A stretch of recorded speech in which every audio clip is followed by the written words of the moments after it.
කොහොමද යාළුවනේ හැමෝම හොඳින් ඉන්නව නේද ආදරෙන් සතුටින් අන්න මාත් ඔයගොල්ලන්ට ඉස්සලාම කියන්න ඕනේ හැමෝටම ගොඩාක් ආදරෙයි සතුටින් ඉන්න ඕනේ හැම වෙලේම අන්න අද අපි දෙන්නත් එක්ක නිවාඩු දවසේ යන්න කියලා පිටත් වුණා චුටි ගමන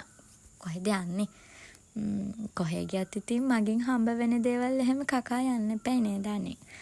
ඔන්න අපි දෙන්න අද ගියේ මෙන්න මේ හොටෙල් එකට කොහෙද අමාගේ බීච් හොටෙල් එකට තමයි ගියේ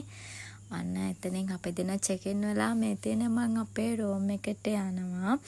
ඒත් එක්කම බලන්න මේ තියෙන අපේ රූම් එක ඇතුලේ ඇත්තටම ලස්සනයි රූම් එක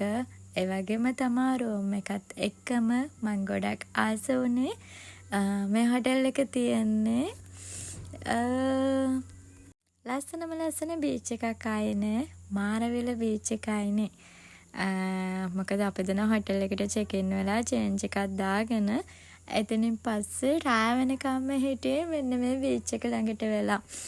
ඇත්තටම මේ හරිම නිදහස් මොකද ගොඩ කාලයකට පස්සේ තමයි අපි දෙන්නට මෙහෙම නිදහසේ කතා කර ඉන්න හම්බ වෙන්නේ ඉතින් අපි දෙන රාය වෙනකම්ම මෙතනට වෙලා ඉඳලා තමයි ඩිනර් එක ගන්න ගියේ හැබැයි මට ඩිනර් එක වීඩියෝ කරගන්න බැරි වුණා මොකද අපි දෙන යද්දිත් බුෆේ එක ඕපන් කරලා තිබ්බේ අපි දෙන්න එහෙමම ගිහිල්ලා ඩිනර් එක ගත්තා ඒත් එකම මේ තියෙන්නේ අපේ මෝර්නින් වීව් එක අපි දෙන්න උදේ නැගිටිද්දි 9ට විතර වගේ ඇති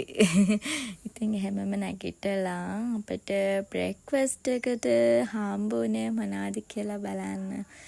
මේ තමයි අපේ බ්‍රේක්ෆාස්ට් එකට හම්බ වෙච්ච දේවල් බ්‍රේක්ෆාස්ට් එක අරගෙන එහෙමම අපි දෙන්න එන්න කියලා ආයෙ පිටත් වුණා එහෙනම් ආයෙ දවසක ආයෙ හම්බ වෙමු ඔයගොල්ලෝ ආදරෙන් සතුටින් ඉන්න හැමෝටම ආදරෙයි